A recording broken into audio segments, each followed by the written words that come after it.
નમસ્કાર વિદ્યાર્થી મિત્રો। તો લાસ્ટ લેક્ચરમાં આપણે સ્ટ્રોંગ ન્યુક્લિયર બળ એના વિશે ભણી ગયેલા હતા અને એ સિવાય આપણે કણ વિશેની ચર્ચા કરેલી હતી। તમને યાદ હોય તો આપણે 5 કણ વિશે લખાવેલું હતું। 3 મૂળભૂત કણો, ઇલેક્ટ્રોન, પ્રોટોન, ન્યુટ્રોન। ઇલેક્ટ્રોનનું બીજું નામ બીટા કણ। એ સિવાય હતા આલ્ફા કણ અને ગેમા વિકિરણ। ગેમા વિકિરણ જે છે એ ઇલેક્ટ્રોન અને પોઝિટ્રોનનું જોડકું છે અને પોઝિટ્રોન વિશે આપણે લખાવેલું હતું કે તે ઇલેક્ટ્રોનનો પ્રતિકોણ છે।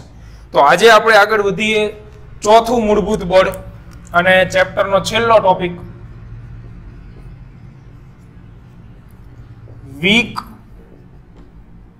ન્યુક્લિયર બળ। તો આ પણ 2 માર્ક માટે મહત્વનું। જેમ લાસ્ટ લેક્ચરમાં કીધેલું હતું એ રીતે કે ન્યુક્લિયર બળ હોય એટલે ન્યુક્લિયસમાં લાગતું હોય તો પહેલો જ પોઈન્ટ આપણે લખી નાખવાનો કે આ બળ પણ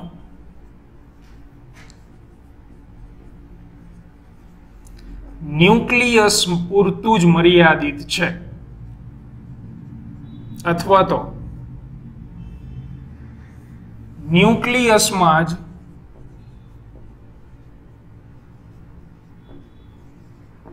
જોવા મળે છે, બરોબર। એના પછી ન્યુક્લિયસમાં જો જોવા મળતું હોય તો લઘુઅંતરીય કહેવાય કે ગુરુઅંતરીય? તો લઘુઅંતરીય કહી શકાય કારણ કે ટૂંકા અંતર માટે જોવા મળે। તો આ બળ લઘુઅંતરીય છે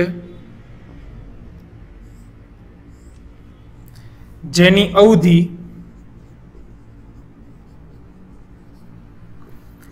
(10⁻15 મીટર ના ક્રમની છે। એટલે જેમ સ્ટ્રોંગ ન્યુક્લિયર બળમાં હતી એટલી જ અવધિ। અવધિ એટલે કે કેટલા અંતર પૂરતું મર્યાદિત છે? 10⁻15 મીટર, જે ન્યુક્લિયસની શું છે? ત્રિજ્યા।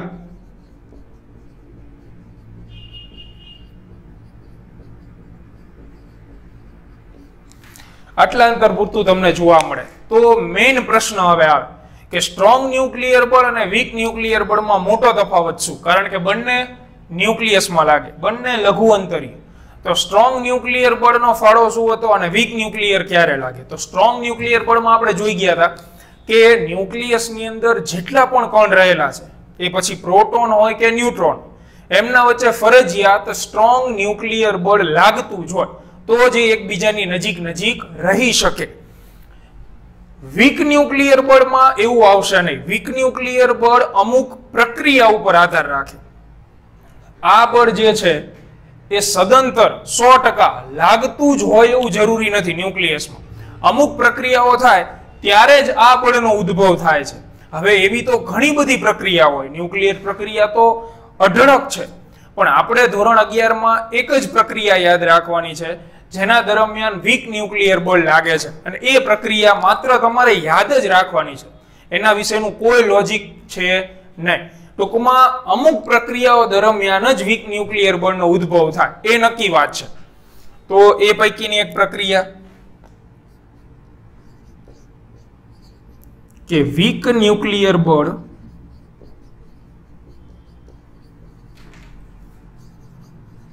એ અમુક નિશ્ચિત ન્યુક્લિયર પ્રક્રિયાઓ દરમિયાન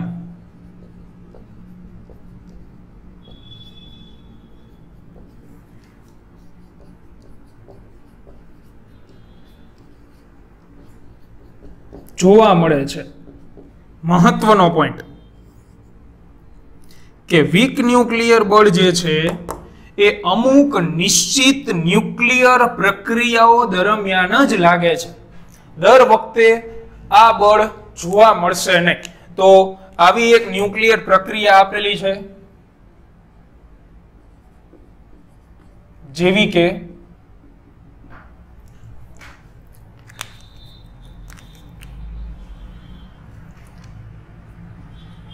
બીટા કણના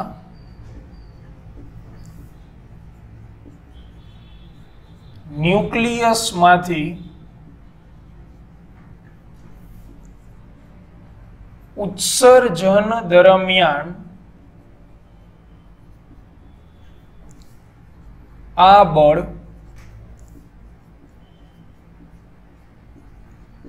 લાગે છે. આ જે રેડ કલરની પેનથી લખેલી છે એ ન્યુક્લિયર પ્રક્રિયા છે.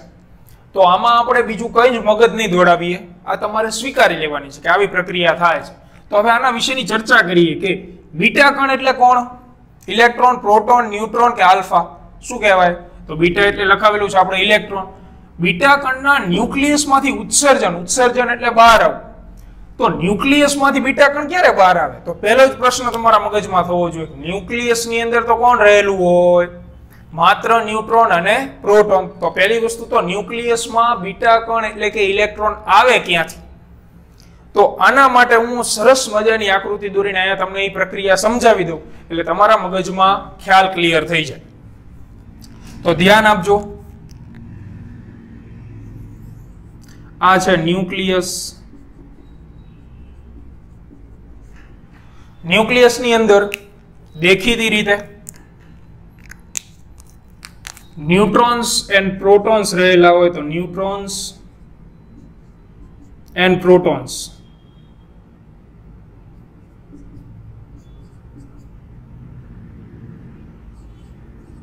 ચાલો, બરાબર છે. ન્યુક્લિયસમાં ન્યુટ્રોન, પ્રોટોન છે. પણ આપણો પ્રશ્ન છે કે ન્યુક્લિયસમાં બીટા કણ એટલે કે ઇલેક્ટ્રોન ક્યાંથી આવે? તો જો આ ન્યુક્લિયસ ઉપર તમે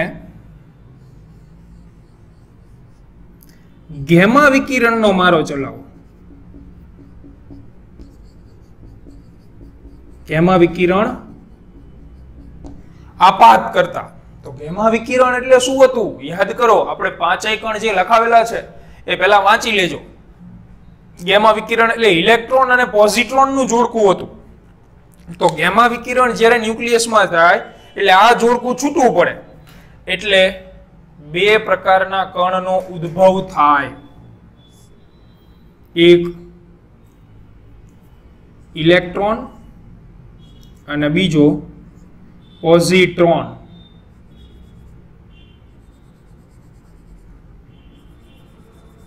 આ બે કણનો ઉદ્ભવ થાય, કારણ કે ગેમા વિકિરણ એટલે ઇલેક્ટ્રોન પોઝિટ્રોન નું જોડકું. અને આ જોડકું જે છે એ ન્યુક્લિયસની અંદર જઈને છૂટવું પડે. જો અહીંયા આપણે દેખાડેલું છે, આ ગેમા વિકિરણ અંદર ગયું અને અહીંયાથી ઇલેક્ટ્રોન અને પોઝિટ્રોન બે છૂટા પડી ગયા. તો હવે ન્યુક્લિયસ કોને સાચવશે? ઇલેક્ટ્રોનને સાચવશે કે પોઝિટ્રોનને સાચવશે? તો ન્યુક્લિયસ તો માત્ર ધન વિદ્યુત ભારિત કણનો જ સંગ્રહ કરે છે. પ્રોટોન ધન છે, ન્યુટ્રોન તટસ્થ છે. એટલે પોઝિટ્રોન ન્યુક્લિયસની અંદર રહી જશે, પણ જે ઇલેક્ટ્રોન છે એ ઇલેક્ટ્રોનને ન્યુક્લિયસ સાચવી શકે નહીં. ન્યુક્લિયસ ઇલેક્ટ્રોનનો શું કરી દે? બહારની સાઈડ ઘા કરી દે, એટલે કે એનું ઉત્સર્જન કરી દેશે. એટલે કે હવે ન્યુક્લિયસમાંથી બીટા કણ એટલે કે ઇલેક્ટ્રોન ઉત્સર્જિત થાય છે. બરોબર? તો આ સરસ મજાની પ્રક્રિયા કે તમે ન્યુક્લિયસ ઉપર ગેમા વિકિરણ આપાત કરો, એટલે કે ઇલેક્ટ્રોન અને પોઝિટ્રોન નું જોડકું આપાત કરો, તો એ ન્યુક્લિયસની અંદર છૂટવું પડે. અને ન્યુક્લિયસ જે ધન વિદ્યુત ભારિત કણ છે એટલે કે પોઝિટ્રોન છે એને સાચવશે, જ્યારે ઋણ વિદ્યુત ભારિત કણ છે એનું શું કરી નાખશે? ઉત્સર્જન કરી નાખશે. બીજી એક બાબત, આ ઇલેક્ટ્રોન સાથે સાથે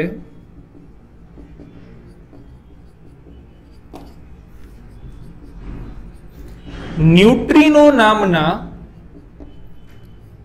ન્યુટ્રોન નહીં હો, ન્યુટ્રિનો, વિદ્યુત ભાર રહિત કણનું પણ ઉત્સર્જન જોવા મળે છે.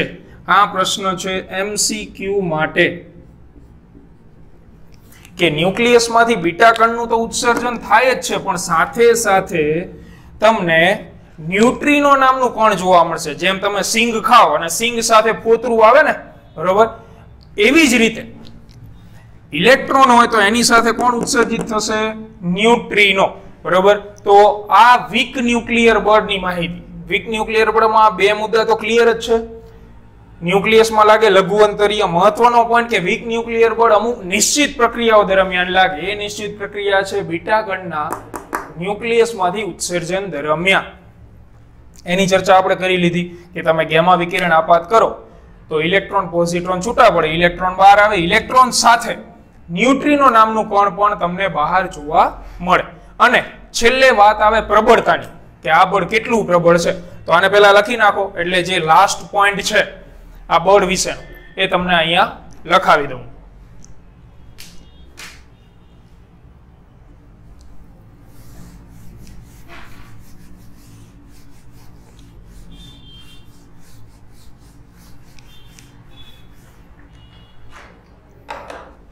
અને આમાં છેલ્લો મુદ્દો હવે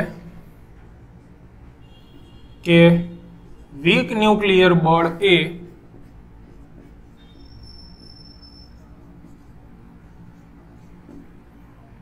ગુરુત્વાકર્ષી બળ કરતા પ્રબળ પરંતુ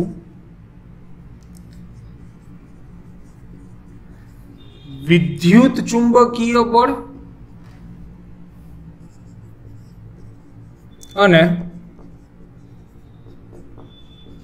સ્ટ્રોંગ ન્યુક્લિયર બળ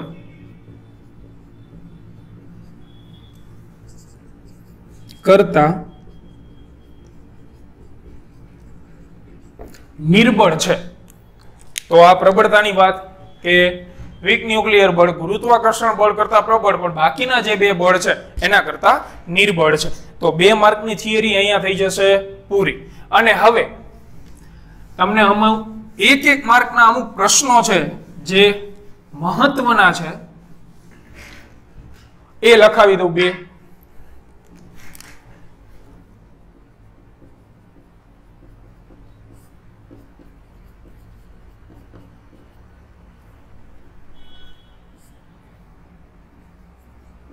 1 માર્કમાં પૂછાય કે મૂળભૂત બળોને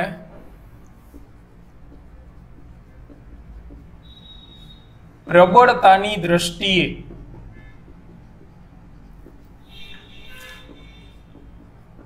ઉત્તરતા ક્રમમાં ગોઠવો.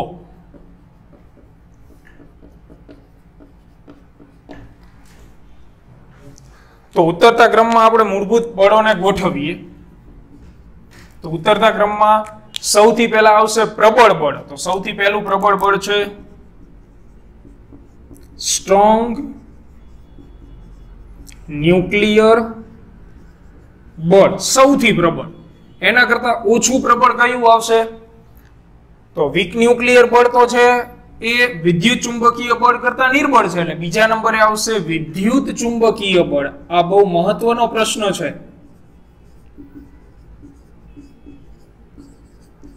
ત્રીજા નંબરે આવશે વીક ન્યુક્લિયર બળ.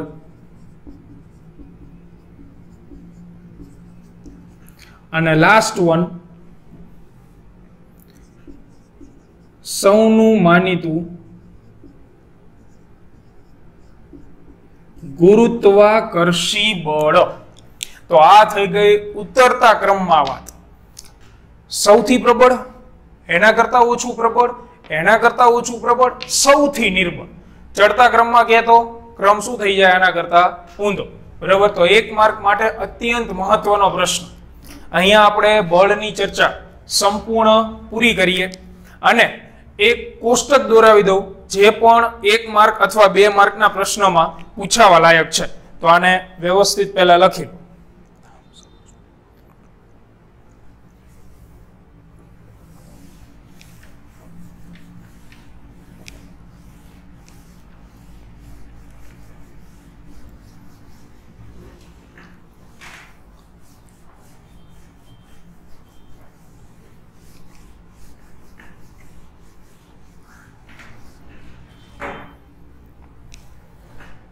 આ કોષ્ટક તમે વાંચો એટલે તમને બધા જ પ્રશ્નના જવાબ મળી જશે.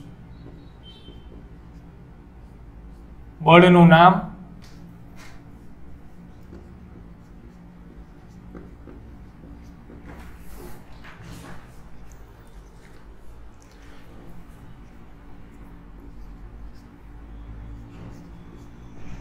સાપેક્ષ મૂલ્ય,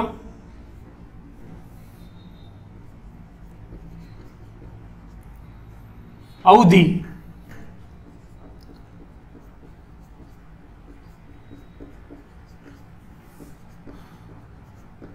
અને કોની કોની વચ્ચે લાગે એની માહિતી.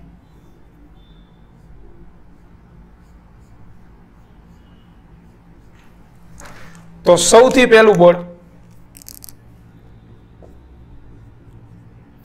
પહેલા તમને આ નામ વિશે કહી દઉં. સાપેક્ષ મૂલ્ય એટલે શું? તો સાપેક્ષ મૂલ્ય એટલે પ્રબળતાની દ્રષ્ટિએ સાપેક્ષ. જેમ કે આપણે રૂપિયો અને ડોલરની સરખામણી કરીએ તો $1 બરાબર આઈ થિંક 75 કે 76 રૂપિયા અત્યારે ચાલે છે. તો એ બંનેની શું થઈ? સરખામણી થઈ. એવી જ રીતે અહીંયા સાપેક્ષ મૂલ્ય આવશે કે કોઈ બળનું મૂલ્ય ધારો કે 1 ન્યૂટન હોય તો ત્યારે બીજું જે બળ છે એનું મૂલ્ય વધુ છે કે ઓછું એ આપણે અહીંયા મૂલ્ય લખીશું એમના. બરોબર છે? તો સૌથી પહેલું ગુરુત્વાકર્ષણ બળ, એનું સાપેક્ષ મૂલ્ય સૌથી નાનું 10⁻38 ઘાત. 10⁻38 એટલે ખૂબ નાનું થઈ ગયું. અવધિ એટલે કે તમને કઈ કઈ જગ્યાએ જોવા મળે? તો મેજોરિટી બધી જગ્યાએ જોવા મળે કે જ્યાં જ્યાં તમારી પાસે દળ હોય ત્યાં ગુરુત્વાકર્ષણ બળ આવે. કોની કોની વચ્ચે લાગે? તો દળ ધરાવતા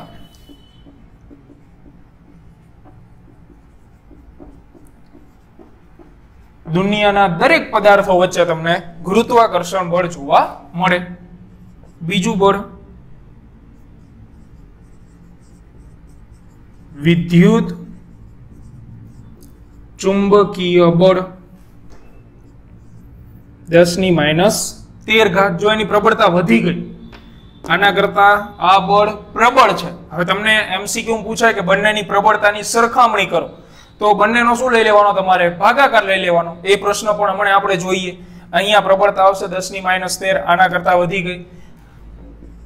આની અવધિ પણ જનરલી અનંત, કે જ્યાં જ્યાં તમને વિદ્યુત ભાર જોવા મળે ત્યાં બધે વિદ્યુત ચુંબકીય બળ જોવા મળે.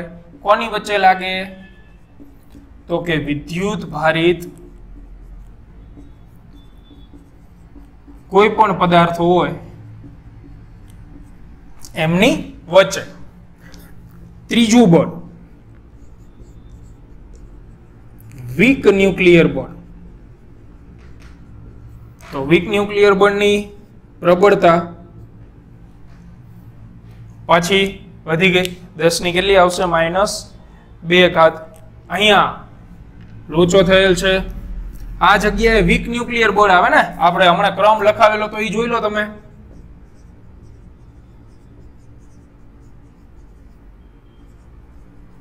અને અહીંયા વિદ્યુત ચુંબકીય બળ આવે.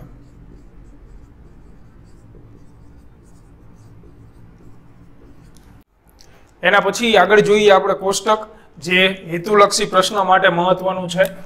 તો એમાં તમારે ચારેય બળોની સરખામણી આવી જશે અને એમના સાપેક્ષ મૂલ્ય. તો નામ પછી આવશે સાપેક્ષ પ્રબળતા. એટલે એક બળની સાપેક્ષે બીજા બળની પ્રબળતા કે કેટલું પ્રબળ હોય. ત્યારબાદ અવધિ એટલે કે કેટલા અંતર સુધી લાગતું હતું. અને છેલ્લો પોઈન્ટ કે જે તે બળ કોની કોની વચ્ચે લાગે.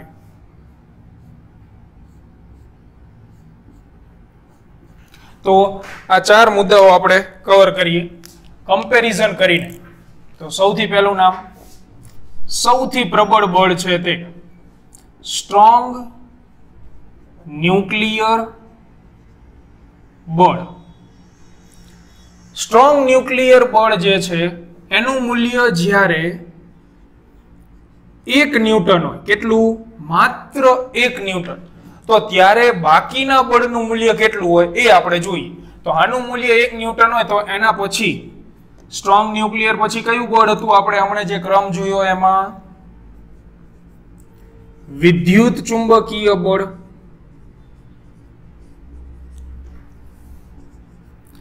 તો સ્ટ્રોંગ ન્યુક્લિયર બળ 1 ન્યૂટન હોય ત્યારે વિદ્યુત ચુંબકીય બળ જે છે એનું મૂલ્ય 10⁻² ન્યૂટન હોય, એટલે કે એના કરતા ઓછું હોય. બરોબર, આ સૌથી પ્રબળ એના કરતા કેટલું ઓછું હોય તો 1/100 0.01 આટલું મૂલ્ય તમને વિદ્યુત ચુંબકીય બળનું જોવા મળે જ્યારે સ્ટ્રોંગ ન્યુક્લિયર બળ 1 ન્યૂટન હોય ત્યારે. ત્યારબાદ ત્રીજું બળ વીક ન્યુક્લિયર બળ. તો વીક ન્યુક્લિયર બળનું મૂલ્ય ત્યારે હશે 10⁻13. જ્યારે સ્ટ્રોંગ ન્યુક્લિયર બળનું મૂલ્ય 1 ન્યૂટન હોય ત્યારે વીક ન્યુક્લિયરનું બળનું મૂલ્ય 10⁻13 ખૂબ જ નાનું હોય. જ્યારે સૌથી નિર્બળ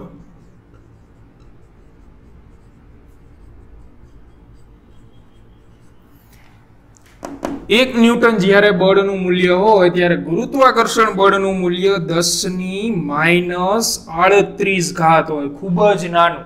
બરોબર, એટલા માટે ગુરુત્વાકર્ષણ બળ નિર્બળ બળ છે. અવધિ તો સ્ટ્રોંગ ન્યુક્લિયર બળ ક્યાં લાગતું હતું? ન્યુક્લિયસમાં. ન્યુક્લિયસની ત્રિજ્યા 10⁻15 એટલે આની અવધિમાં આવે ન્યુક્લિયસ પૂરતું લાગે એટલે એની અવધિ તમે લખી શકો 10⁻15 મીટર. વિદ્યુત ચુંબકીય બળ એ દરેક જગ્યાએ જોવા મળે જ્યાં વિદ્યુત ભાર હોય ત્યાં, તો એની અવધિ આપણે લખાવેલી છે થિયરીમાં અનંત. વીક ન્યુક્લિયર બળ તો એ પણ ન્યુક્લિયસ પૂરતું એટલે કે 10⁻15 મીટર પૂરતું. અને જ્યારે ગુરુત્વાકર્ષણ બળ તો ગુરુત્વાકર્ષણ બળ એની અવધિ પણ અનંત ગણી શકો. કોના કોના વચ્ચે લાગે?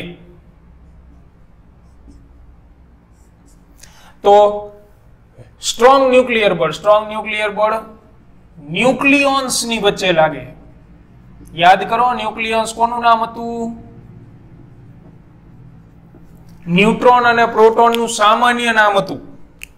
એટલે ન્યુક્લિયોન્સ એટલે પ્રોટોન ન્યુટ્રોન વચ્ચે લાગે.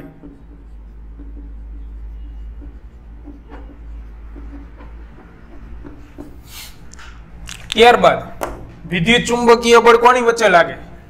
તો વિદ્યુત ભારિત પદાર્થો વચ્ચે.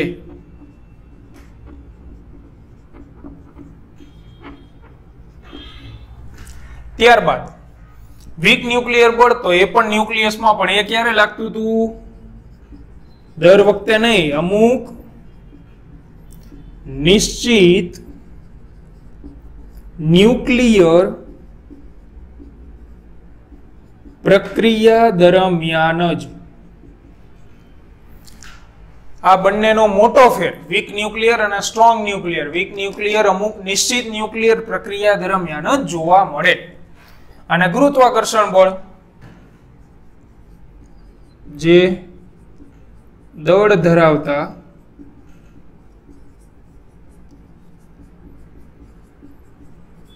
દરેક પદાર્થો વચ્ચે જોવા મળે. તો આ કોષ્ટકમાંથી પ્રશ્નો કઈ રીતે પૂછાય? તો એકાદ પ્રશ્ન અહીંયા હું તમને લખીને સમજાવું કે કેવા પ્રશ્ન આમાં પૂછાઈ શકે. તો આમાં 1 માર્કનો પ્રશ્ન આવી રીતે પૂછાય કે સ્ટ્રોંગ ન્યુક્લિયર બળની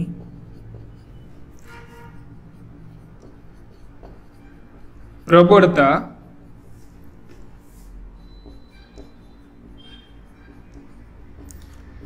ગુરુત્વાકર્ષી બળ કરતા કેટલી છે, અથવા તો એક બળ બીજા બળ કરતા કેટલું પ્રબળ છે એવું પૂછે. આવો પ્રશ્ન પૂછાણો 1 માર્ક. તો તમારે સિમ્પલ વસ્તુ વાક્યની અંદર જે પહેલું બળ લખેલું હોય એને અંશમાં મૂકી દેવાનું. એટલે અહીંયા સ્ટ્રોંગ ન્યુક્લિયર બળ પૂછેલું છે આપણને અથવા પહેલા કીધેલું છે તો સ્ટ્રોંગ ન્યુક્લિયર બળ એને પહેલા લખી નાખો. છેદમાં શું લખવાનું? તો જે બીજું બળ છે જેની સાપેક્ષે પ્રબળતા પૂછેલી છે એ લખી નાખવાનું. તો બીજું બળ છે ગુરુત્વાકર્ષણ બળ ઇઝ ઇક્વલ ટુ, તો સાપેક્ષ મૂલ્ય તમને યાદ હોવા જોઈએ. તો સ્ટ્રોંગ ન્યુક્લિયર બળનું સાપેક્ષ મૂલ્ય 1 હોય ત્યારે ગુરુત્વાકર્ષણ બળનું સાપેક્ષ મૂલ્ય 10⁻38. જો આ પદ ઉપર જાય તો 10 ની ઘાતાંક માઇનસ છે કેવી થઈ જશે? પ્લસ, એટલે 10⁻38. તો આ જવાબ થયો. એક માર્કમાં આવી રીતે પ્રશ્ન પૂછાશે, બરોબર, કે એક બળની સાપેક્ષે બીજા બળની પ્રબળતા સમજાવો અથવા તો જણાવો. તો આવી રીતે પ્રબળતા સોલ્વ કરવાની. જે પહેલું નામ હોય એ અંશમાં મૂકો, બીજું નામ હોય એ છેદમાં મૂકો. આ તમને યાદ હોવું જોઈએ અને તમારે યાદ રાખવાનું છે. અને અમુક પ્રશ્ન હેતુલક્ષીમાં આવશે કે પદાર્થની અવસ્થાઓ જણાવો. તો પદાર્થની 4 અવસ્થાઓ હોય: ઘન, પ્રવાહી, વાયુ અને પ્લાઝ્મા. તો આ તમારા માટે નવો પ્રશ્ન નથી, એટલે એવું કંઈ આપણે લખાવેલું નથી. બાકી તમે ફેર બુક વ્યવસ્થિત બનાવેલી છે, એને તમારે સુવ્યવસ્થિત રીતે રીડ કરવાની, વાંચવાની.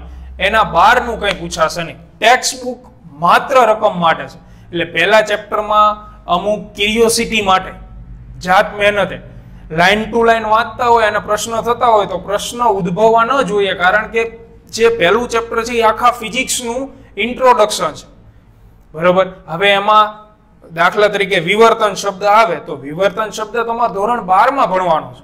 તો અત્યારે તમને એનો સમજાવવાનો કોઈ મિનિંગ છે નહીં, એટલે એમાં તમને ટૂંકમાં નંબરિયા પાડીને આપેલા છે, આખું પિક્ચર આગળ કેવું હશે ને એના વિશેના, બરોબર. એટલે લાઈન ટુ લાઈન તમારે એ બુક વાંચવાનું નથી. તમને જેટલું મેં ફેર બુકમાં લખાવેલું છે બસ એટલું તમે વ્યવસ્થિત તૈયાર કરો એટલે તમારે કામની વસ્તુઓ બધી આમાં આવી જશે, બરોબર છે. તો અહીંયા આપણું પહેલું ચેપ્ટર ફિઝિક્સમાં ધોરણ 11 માં પૂર્ણ થાય છે અને હવે આપણે બીજા ચેપ્ટરની શરૂઆત કરીશું, જે ધોરણ 11 અને 12 બંને માટે અત્યંત મહત્વનું છે. તો આગળ આપણે ચેપ્ટર 2 ભણીશું અને અહીંયા ચેપ્ટર 1 પૂરું અને ચેપ્ટર 1 ની તૈયારી વ્યવસ્થિત રીતે કરી લેવી, બરોબર છે. તો હવે આપણે ચેપ્ટર 2 ની શરૂઆત નેક્સ્ટ લેક્ચરમાં કરીશું.